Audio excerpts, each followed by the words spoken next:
Hi guys, welcome back. It's Mike again from the Honey Hole. We're going to continue our series on breaking and group breaking. The next thing we're going to talk about today is the types of cards you guys can find in one of these boxes, and also the different types of boxes you guys are going to run into in the hobby.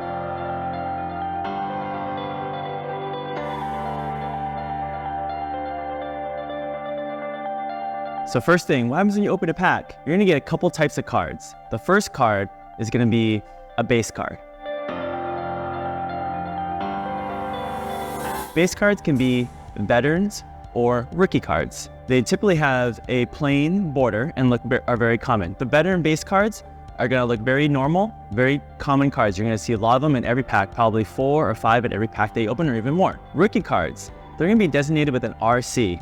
For Topps, there's an RC, and for Panini, there's also an RC somewhere on the card designated. This is the player's rookie card. It is a base card, meaning that has no parallel, and it's fairly common. The veteran cards you're typically not going to get very much value for. They're good to collect, good to give away, good to have around if you want to collect your team set or something. And then a rookie card can go anywhere from $1 to sometimes $30, $40, or $50 just for a base card, a very common card for some of the top rookies in every set or in any rookie class. The next type of card you're going to find are inserts. Inserts are special cards, usually following one a pack or one every other pack. They typically have a design and like a theme to them. For example, you might see one called Prismatic or Prism Break or Future Stars. Those are inserts. Inserts come in base and they can be common, SP, meaning short print, or SSP, meaning super short print. So the common you're going to see pop up in boxes multiple times. In an SP, you might see that card only pop up once a time. A good example is in Topps Chrome. There's a insert, it's an SP, it's called Summertime in the Park. It pops in the box maybe once every box. SSP. These are typically extremely rare inserts, very highly collectible. People look for them, people chase them, and those are your downtowns, your case hits, your color blasts. Those are the types of cards that you're looking for, and they come a whole case. So case of boxes usually come about 12 a case. Only one card in that whole case is going to be considered the SSP, a case hit. And even some SSPs are going to fall less than one a case. So extremely rare. A good example of that is there is a white color blast in Prism Football that only pops up once every 10 cases. So an extremely rare card. The next type of card you're going to run into are what we call hits. So the hits are on these boxes, they say 1 autograph per box, or even over here, they say 2 autographs per box.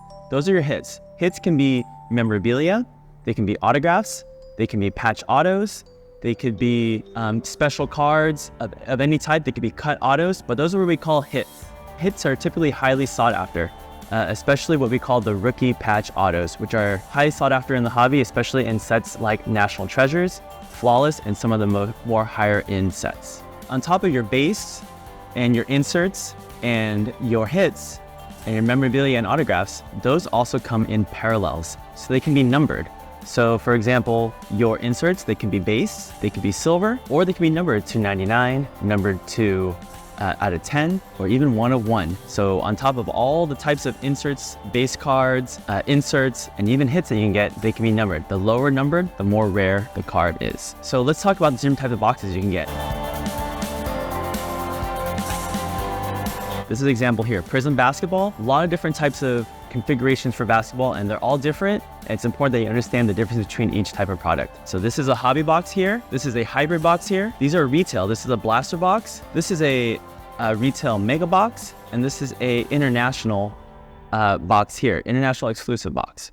And over here for Topps Chrome, this is baseball, because this is called hobby box. This is called Breakers of Light. This is called a jumbo box down here, and this is a retail blaster box. So for every company that manufactures card, primarily Panini or Topps, their types of cards that are included in retail are different. So for example, Topps Chrome, you can hit the 101 Super Factor, which is the chase, the ultimate chase in Topps Chrome in a blaster box. In Prism Basketball, you cannot get that box. They can only get that box in this hobby box here. And hobby boxes are typically going to be sold online or in your hobby shops, and you're going to find retail boxes in your Target, Walmart, and other locations like a Barnes & Nobles or whatnot. So it's important to know that the retail boxes, they're lower cost. They have typically, on average, lower ceilings. So the big chases, the big hits, you're not gonna find them in the retail products like blasters and megas and blaster boxes. They're typically good for people that are looking to collect, looking to casually get into cards,